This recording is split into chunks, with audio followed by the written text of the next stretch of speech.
Shalom. Jadi thank you buat kesempatan hari ini. Nah sebelum kita dengar firman kita doa sedikit lagi ya. Terima kasih Bapa di surga pakai hamba-Mu menyampaikan kebenaran firman-Mu. Terima kasih buat kepercayaan dari Gembala Senior, Pak Sam Junaidi dan istri, juga Gembala Lead di tempat ini Nicholas dan istri. Terima kasih buat anugerah-Mu Tuhan untuk menyampaikan firman. Karena firman-Mu tidak berubah dulu, sekarang dan sampai selama-lamanya. Kami mau dengar, biar kami pulang, kami dipuaskan, dikenyangkan oleh firman-Mu. Dalam nama di atas segala nama kami berdoa. Semua yang percaya katakan, amin, haleluya. Baik, hari ini saya akan sampaikan mengenai Jesus is the rock. Tuhan Yesus adalah batu karang yang teguh. Kalau kita sering dengar di dalam bahasa Indonesianya, Tuhan Yesus batu karang yang teguh. Kenapa perlu kita bahas ini? Ternyata dunia ini mengalami perubahan yang begitu cepat. Saudara setuju atau tidak setuju mengalami perubahan yang cepat? Apalagi setelah COVID. Bisnis berubah, rumah tangga berubah, teknologi berubah, begitu banyak perubahannya. Nanti saya sampaikan sedikit demi sedikit, akhirnya kita mendapatkan satu kesimpulan, betul. Suka tidak suka, saya ada di dalam dunia yang terus berubah. Oke, slide pertama ini ya, coba kita lihat. Perubahan pola makan. Dulu mungkin kita pernah berpikir orang mati itu karena kelaparan. Tapi kenyataannya sekarang, orang mati bukan tidak makan, tetapi apa yang ia makan. Setuju? Karena ada statement di bawah bilang, you are what you eat. Minggu lalu saya kebaktian di satu tempat, bubar kebaktian, ketemu orang itu. Dan orang itu kalau saya kasih teh selalu ngajakin makan, dia hobi makan. Dia janji sama saya mau makan ada steak enak di Canberra. Kita pulang hari makan Canberra saudara. Di Canberra gitu. Pulang naik mobil, pulang naik steak, pulang lagi. Orang ini hobi makan. Jadi datang kemarin pas ketemu saya bilang, kapan makan steak nih? Saya lagi siap nih. Dia bilang, aduh maaf. Saya baru 2 minggu lalu dia pegang ini. Operasi jantung di ring. Kenapa? Saya baru holiday Natal tahun baru ke Lombok ke Bali. Itu babinya enak makan babi. Pulang kebabian saudara. Lemaknya terlalu banyak. Napas bangun pagi ini sesak. Langsung masuk emergency. Ada yang blok. Jadi makanan berpengaruh. You are what you eat. Saudara coba lihat perubahan dari makanan. Dulu orang itu lebih sehat dari orang sekarang. Kenapa? Makanannya dulu fresh. Makan belum ada kulkas. Nggak ada teknik pengawetan. Makan basi dikit buang. Fresh. Besok cook lagi makan secukupnya fresh. Maka Tuhan Yesus bilang berilah makanan kami secukupnya. Sama seperti manah. Begitu ambil lebih busuk. Jadi makanan fresh. Tapi sekarang makanan berbulan-bulan karena sejak penemuan kulkas. Penemuan teknik pengawetan lebih awet lagi, lebih panjang lagi masa hidupnya. Panjang bahasa Inggrisnya apa? Long. Kalau tangan panjang bahasa Inggrisnya apa? Nyolong. Iya kan? Long sama tangan panjang nyolong. Kalau nasi panjang lontong, long ada longnya juga sudah. Kalau saya panjang, apa saya panjang bahasa Inggrisnya? Kalong, pinter bahasa Inggrisnya lulus saudara. Jadi makanan bisa diperpanjang usianya, diperpanjang. Dengan teknik loh saudara. Akhirnya apa? Kita tertarik bukan karena makanan itu sehat, kita tertarik karena mata kita enak kelihatannya look. Tapi nggak tahu kita insight itu apa, artificialnya begitu banyak. Dulu kita makan warna-warni, warnanya alam, natural. Saya ingat kalau nanti ini ada Chinese Calendar New Year, satu kita bikin onde-onde, ingat nggak? Saya ingat masih kecil tuh mama saya ajarin bikin onde-onde, ijonya pakai daun suji, diperos ijo, itu natural, enak banget. Ijonya natural, tapi sekarang coloringnya apa? Artificial. Saudara pakai baju menarik warna merah, kuning, hijau. Itu artificial. Nggak ada satu kali orang yang kulitnya sensitif pakai baju itu tiba-tiba bisa gatel banget. Kenapa? Karena coloringnya alergi buat dia. Jadi semakin penemuan perubahan dari asli ke natural, dari natural ke artificial, orang mengalami banyak perubahan yang terjadi, pola makan yang sehat menjadi tidak sehat. Ya, ini ada diagram tentang pola makan sehat di sini yang berikutnya nih. Nah, ya, itu balik ya, benar.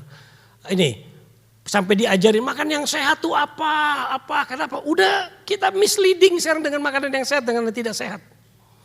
Ya, kurang lebih seperti itu. Lalu perubahan apa yang ke berikutnya? Yang berikutnya coba perubahan apa nih?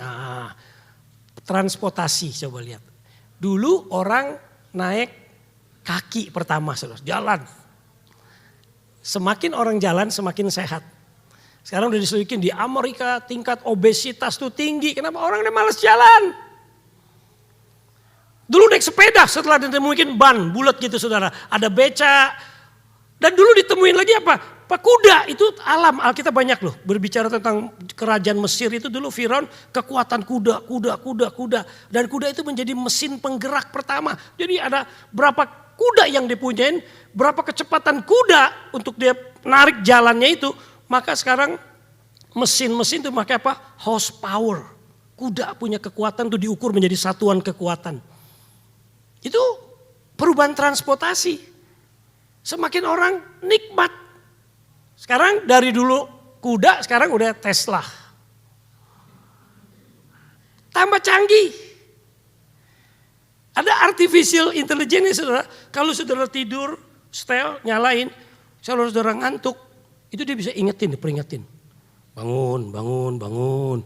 Dia ada kamera, dilihat, dia udah tidur. Sudah bangun, dia bisa bangun lagi, lihat saudara. Mobil udah bisa jalan sendiri. Ada orang punya Tesla enak banget itu di dalam garasinya. Aduh sempit, orang udah gak muat masuk lagi. Dia tinggal pencet teleponnya, jalan sendiri, keluar. Maka nanti tahun 10 tahun lagi mungkin, tahun berapa nih saya gak salah di Australia itu udah dilarang yang petrol tuh nanti. Semuanya elektrik. Nanti mobil udah gak usah banyak. Istri nganterin dulu pergi, ke salon. Pulang mobilnya bisa jalan sendiri loh, tanpa supir. Di Perth udah dites tuh ada tuh. Bus sekarang udah tanpa supir di daerah South Perth. Bu Vicky itu dari Perth sama Pak Samuel tuh. Saya kena lama. Kan di South Perth itu ada bis muter-muter, nggak ada supirnya jalan. Dia berhenti di sini orang naik, kamera bisa lihat orang udah naik dia jalan lagi berhenti dari situ ke situ. Nanti jangan heran 10 tahun, 20 tahun lagi di tengah jalan mobil jalan sendiri. Kalau zaman kita nggak bisa ngerti kita bilang mobil ada jinnya jalan sendiri ngeri. Itu nanti pada jalan sendiri. Cuman di Indonesia belum dipraktekin karena kalau dicoba tes mobilnya hilang, saudara. Makanya lebih canggih di Indonesia. Itu coba perubahan apa? Transportasi. Coba yang berikutnya nih kita perubahan apa lagi coba kita. Ini ada perubahan penipuan. Coba lihat cara penipuan. Perubahan penipuannya itu juga sekarang luar biasa, saudara. Ada yang nonton film ini The Tinder Swindler? Ada yang nonton? Ada yang nonton ya satu. Ini Tinder itu aplikasi cari jodoh. Jadi pas saya nonton filmnya juga. Jadi aplikasi jadi jodoh ini orang kan lihat profil di situ. Profil nih laki-laki ini keturunan orang Israel, pinter lagi saudara dia. Dia ambil foto keturunan yang pengusaha besar di mana gitu. Di matchingin fotonya di cropping dilihat. Pokoknya ini dianggap di papa mamanya, dia anaknya. Punya perusahaan ini, punya perusahaan ini. Pokoknya di profil itu dia orang yang kaya, orang yang sukses. Masukin ke Tinder, cari jodoh. Waduh, keluar masuk private jet. Cewek mana yang gak ngiler? Wih, gila ini cowok udah ganteng turun private jet. Dicek lagi kan, dia takut siapa. Dicek lagi, pokoknya dibikin website, profile, pokoknya gak ketarik. Ini betul-betul anak orang kaya. Wih, ini anak orang kaya ini. Udah pacaran, begitu pacaran karena memang tujuan dia menipu. Dia bisa datingin beberapa wanita sekaligus. Ternyata tujuannya wanita-wanita hanya diperes duitnya diambilin. Dengan cara tekniknya sendiri. Cara penipuan sekarang coba. Ini kan Tinder jauh nih di Amerika nih. Kemarin saya ketemu satu orang Indonesia loh. Dia punya saudara, pokoknya masih ada apa-apa tinggalnya di Hong Kong, apa gitu. Lalu dijodohin sama orang China mainland. Dijodohin, wow ganteng. Sama profilnya sama, dikasih lihat foto ada papa mamanya, dikasih lihat rekening banknya, dikasih lihat di kerjaan mana, di perusahaan mana. Sekali lagi cowok cewek mana yang gak mau? Lakinya lumayan, perusahaannya ada, semuanya ganteng. Begitu udah menikah 1 bulan, 2 bulan. Diperesin aja duitnya, ambil inilah, di belakang ini, dibongkar-bongkar baru ketahuan. Yang dia bawa itu papa mamanya. Waktu nikah ada papa mamanya betul di real. Kalau ini masih bayang-bayang baru cropping foto. Ini betul-betul ada papa mertua, ada mama mertua. Ada adik yang mirip-mirip percis, ada adik perempuannya. Papa mama sewaan. Believe it or not. Jadi anak kita menikah nanti hati-hati tuh, cek dulu papa mamanya asli gak apa sewaan. Jadi bagaimana cara ngeceknya? Minta akta lahirnya, ada hubungan gak tuh saudara? Jadi kita lost trust nih hidup di dalam dunia sekarang, berubahnya gila-gilaan. Bu Vicky kenal sama Pak Samuel, namanya Pak Buce, istrinya. Kemarin dalam COVID. Dia kan masih gagap-gagap app tuh, itu saudara pakai app tipuan nih saudara. Dia salah pencet, bank rekeningnya hilang saudara. Plung. Jadi sekarang nih hati-hati buka apps nih. Yang ada link-linknya. Di Indonesia sekarang lagi tren. Caranya gimana? Pakai undangan nikah. Anda diundang nikah, hari ini.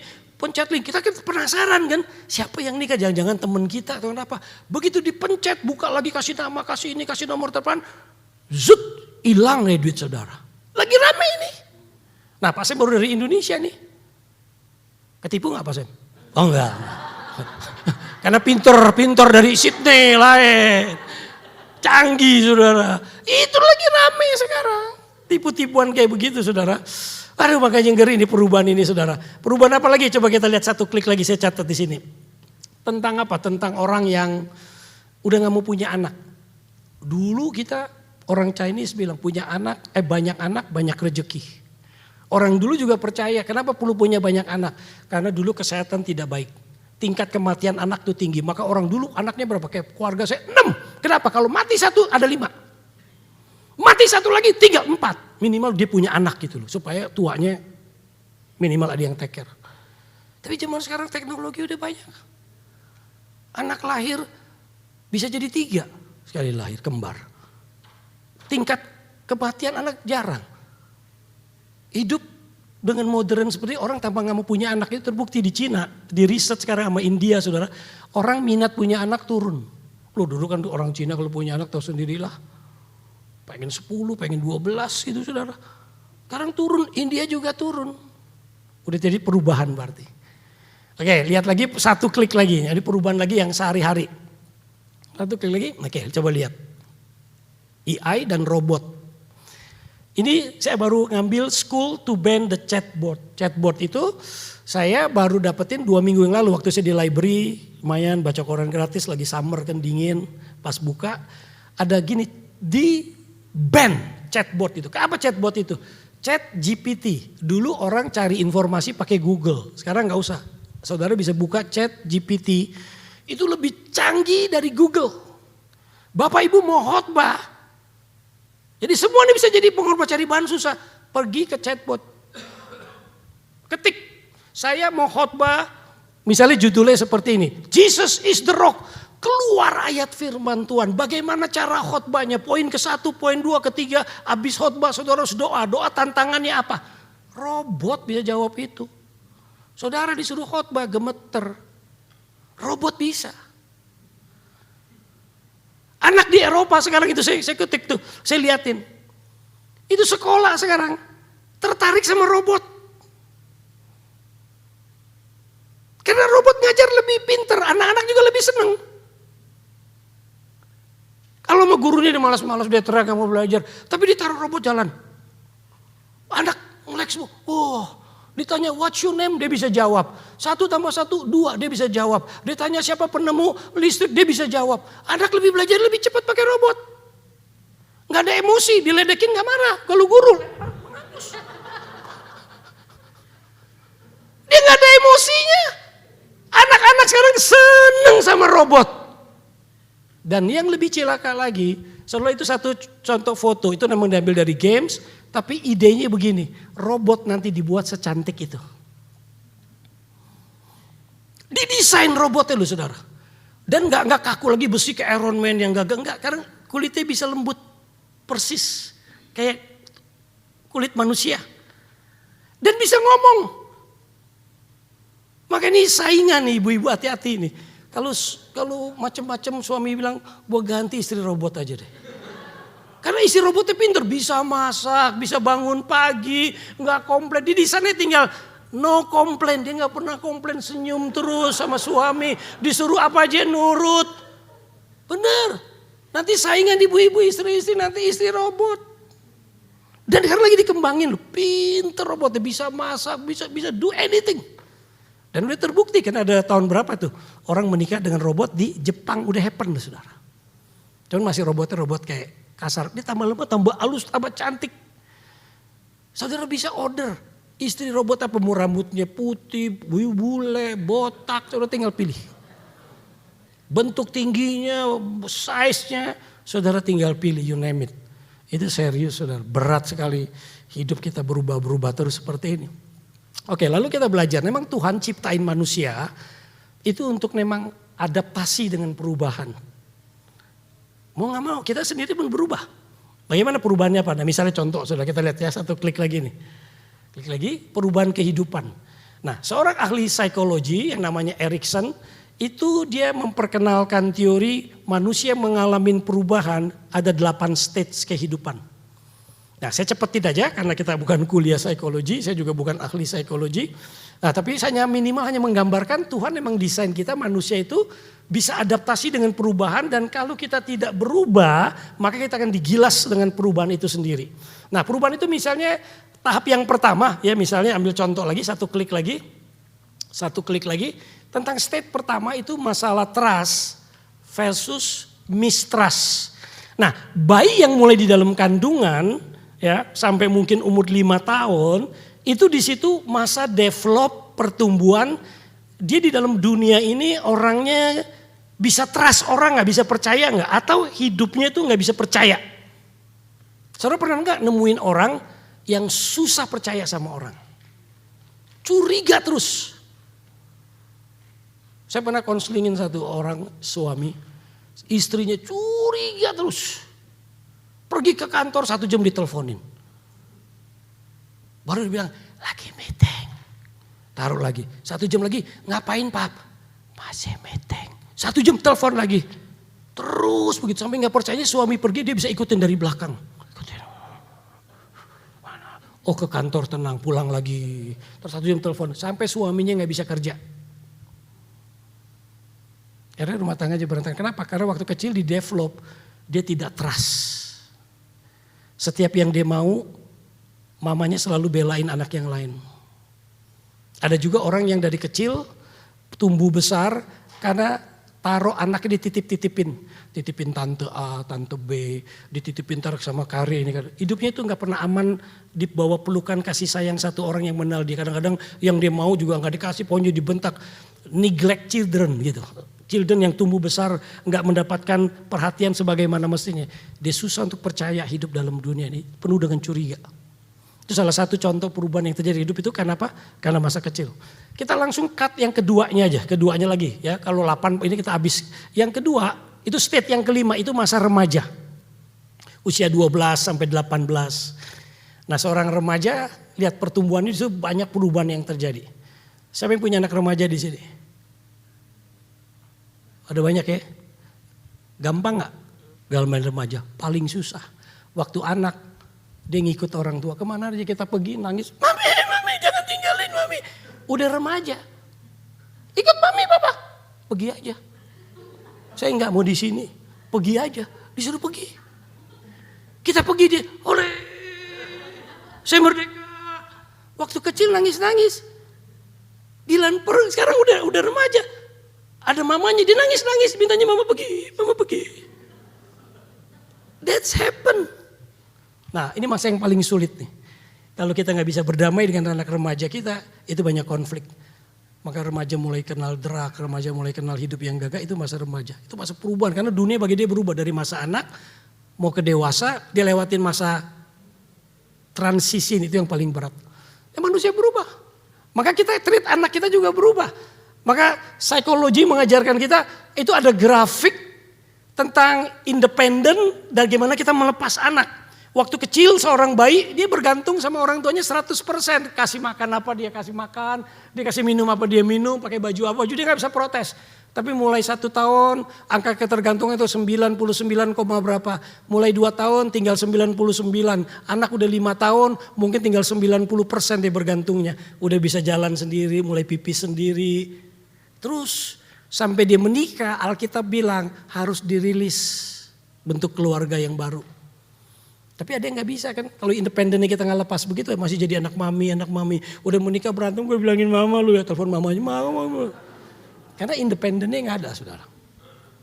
Oke, yang berikutnya 3. Ini masa integrity versus desperate gitu saudara ya. Ini tahap masa senior, itu biasanya mulai start 65 sama ke atas. Nah kebetulan tahun ini saya tahun 60 tahun nih, dikit lagi nih, 65. 60 aja sudah mulai mikir loh. Aduh apa yang saya udah lakukan ya buat gereja yang lalu, apa yang salah, apa yang saya bisa perbaikin. Kayaknya aduh gue nyesel belum lakukan itu. Lebih banyak mikir. Aduh kita mesti bikin ini, kita bisa bikin itu, terus kita pikirin seperti itu. Nah itu perubahan yang mau gak mau. Nah untuk lebih jelasnya lagi ada satu grafik ini bagus banget ya. Yang berikutnya kita lihat, nah ini masa generasi, perubahan-perubahan yang terjadi dan kita mau gak mau akan hadapin. Misalnya contoh, yang lahir tahun 1925 sampai tahun 1946 itu disebut silent generation. Siapa yang lahir antara 1925 sampai 1946 kalau ada? Ada. Silent generation luar biasa nih ada satu nih. Tepuk tangan dulu buat silent generation kita. Yang berikutnya ini silent generation itu moto hidupnya never give up. Gak pernah menyerah karena hidupnya itu susah. Waktu susah itu pakai bilang never give up, never give up. Makanan kagak ada ini dia bisa bikin, gak ada kompor, pakai api, pakai kayu doang udah jadi. Pokoknya never give up sampai dia survive sekarang. Itu punya motonya never give up. Lalu kalau kita bandingin sekarang misalnya tentang apanya kita langsung cepetin lagi ya. Misalnya teknologi itu no experience. Karena zaman lahir sama segitu dulu gak ada teknologi, gak ada lampu, gak ada apa. Dikasih main handphone. Gak mau. Mungkin gak terlalu mau terlibat. Bener-bener no experience sama sekali. Cuman dikasih aja gitu saudara ya diajarin yang basic-basic mungkin bisa. Tapi yang kedua baby boomer. Baby boomer itu lahir 1947 sampai 1964.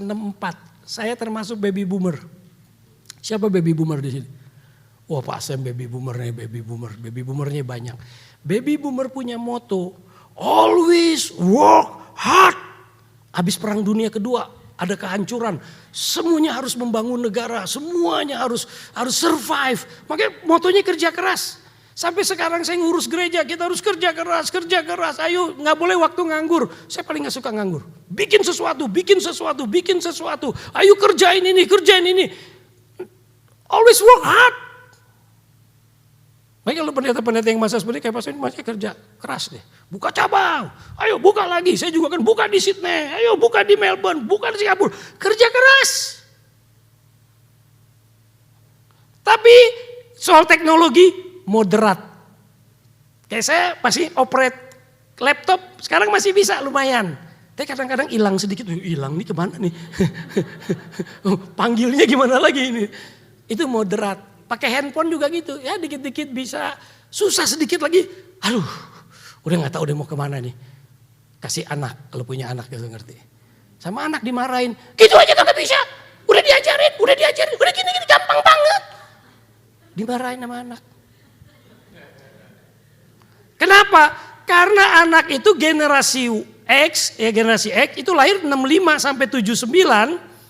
Dia punya moto hidup work hard, play hard. Maka udah mulai generasi ini ngerti gym, main. Maka ada yang generasi seperti ini masih suka kumpulin main apa itu yang kecil-kecil binatang, bukan binatang apa itu kayak apalah pokoknya ada tuh yang di rumah satu lemari semua itu. Ini generasi kayak gini. Karena orang masih suka main game. Karena motonya work hard, play hard. Nah itu jadi bisa bentrok sama generasi di atasnya tuh.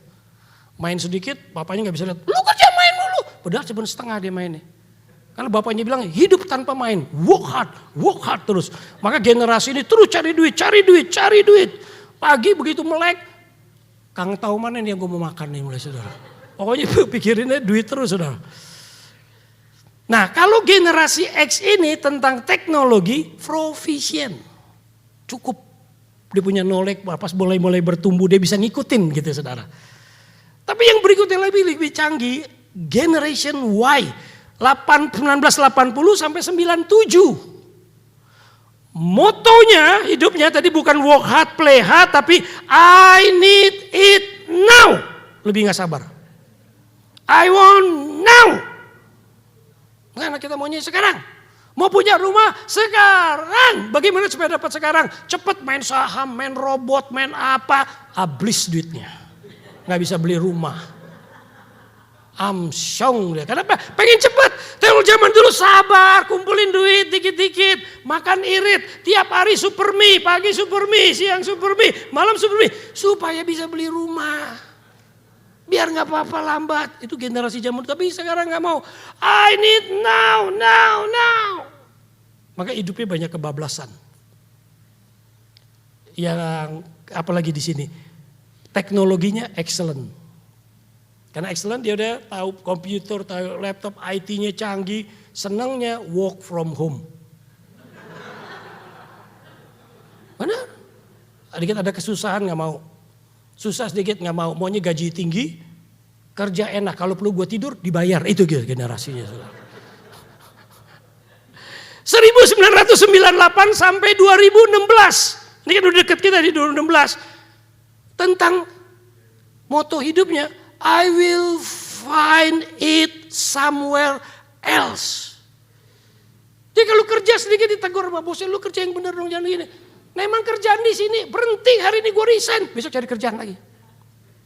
Ini sekarang makanya sekarang kita perusahaan-perusahaan di Australia lagi susah cari kerjaan. Sama generasi Z ini paling susah. Tegur sedikit, pindah kerjaan besok. Termasuk generasi Z di gereja, coba tegur sedikit. Nah emang gereja di sini satu, go anywhere. Itu makanya susah sudah kembali generasi yang ini. Makanya kalau generasi masih baby boomer, masih bisa never give up, masih gampang loh susah. Ini generasi Z, aduh, teknologinya master, benar-benar master.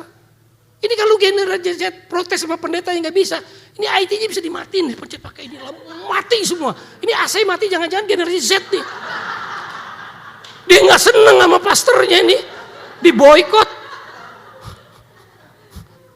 Itu betul canggih, dia nggak suka saudara. Itu di layar sini nih, di layar atau misalnya di layar di airport, itu pernah dia cobain. Kan dia master banget itu bagaimana dia membajak, bagaimana dia nge-hack. Itu di-hack betul-betul banyak Indonesia kemarin lihat nggak hack heboh itu.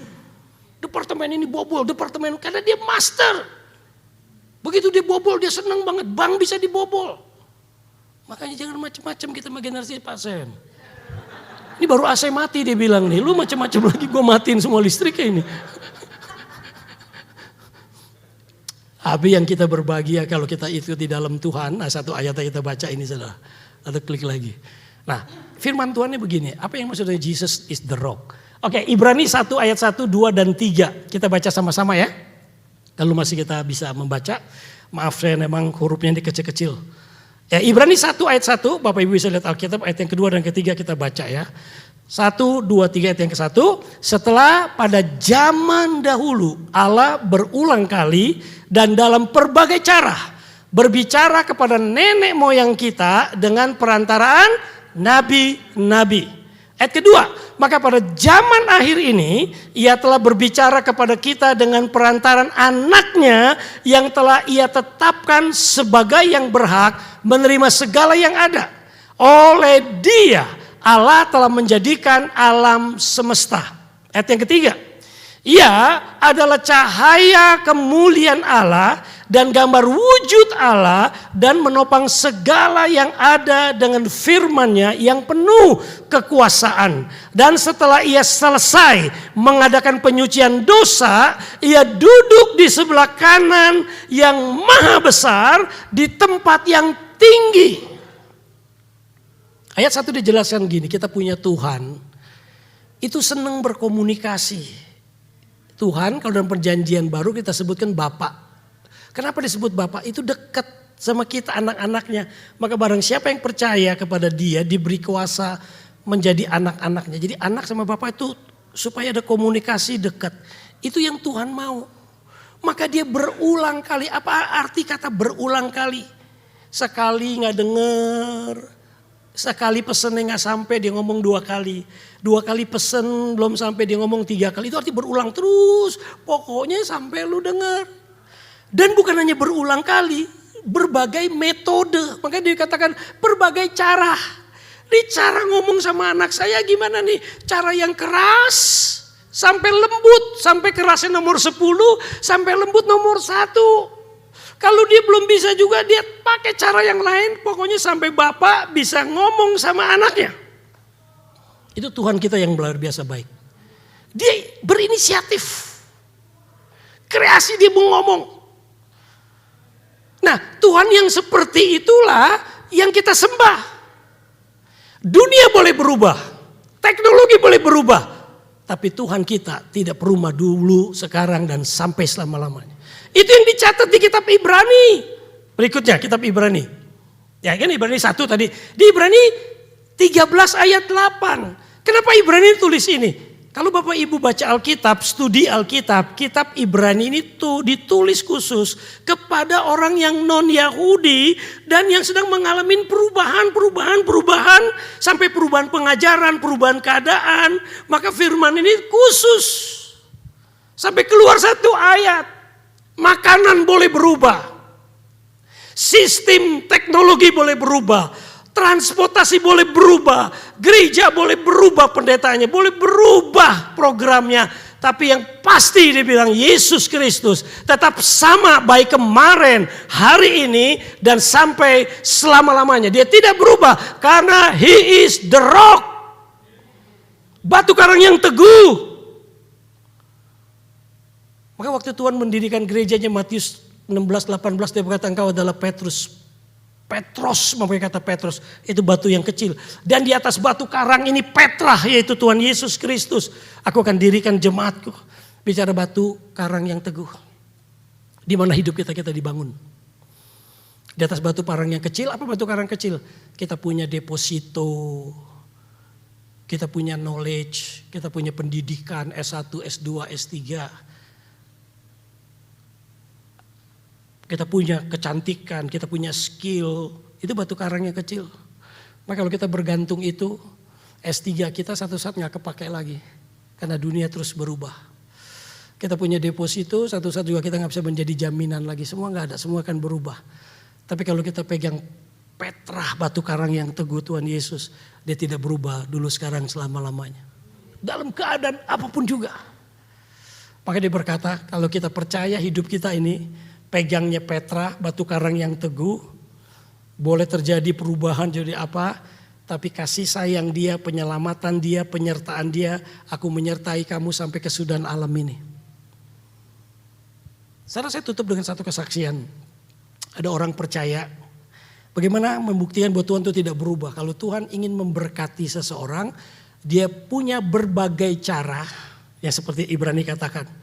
Berbagai cara berulang kali dia cari kesempatan bagaimana dia menunjukkan kasih kepada orang yang ia berkenan untuk dikasihi. Nah, beberapa hari yang lalu saya nginep di satu keluarga di Sydney ini. Karena dia beberapa kali bilang aduh rumah saya pokoknya dipakai buat hamba Tuhan. Jadi kalau hamba Tuhan tinggal saya seneng banget. Aduh gak enak juga beberapa kali dia tawarin. Akhirnya kemarin kita sama istri berdua sempet 2 malam tidur di rumahnya. Jadi saya baru kenal orang itu dengan lebih baik, baru kenal. Dia baru cerita. Saya udah minta izin, saya nanti pakai kesaksian boleh mungkin Bapak Ibu udah ada yang dengar kesaksiannya. Orang ini dari Poso. Lagi itu tahun 2002, 2003 gitu Poso kan bergejolak tuh. Ya, 2 mayoritas agama di tempat itu perang kan, bunuh-bunuhan, bacok-bacokan, bakar gereja, bakar tempat komunis, udah heboh lah. Nah itu dia datang ke Sydney, ya karena ada saudaranya, dia bilang udah di sini aja, apply visa pengungsi untuk terjadi. Ditolak sekali ditolak, 2 kali ditolak, sampai pengadilan tribunal juga ditolak. Cuman hakimnya baik lagi ngomong sama dia, ya udahlah saya kasih kesempatan. Ditolak itu Agustus tuh tahun 2004 atau 2003 gitu. Ditolak. Terus nggak lama kemudian karena kamu masih membutuhkan kerja cari duit, kamu dikasih tetap kerjanya sampai bulan Desember. Selama kamu bulan kerja Desember ini, dia kasih jalan satu-satunya yang bisa menyelamatkan kamu. Kamu tulis surat kepada Minister of Immigration. Ceritain keadaan, itu harapan yang terakhir, yang lain udah mentok.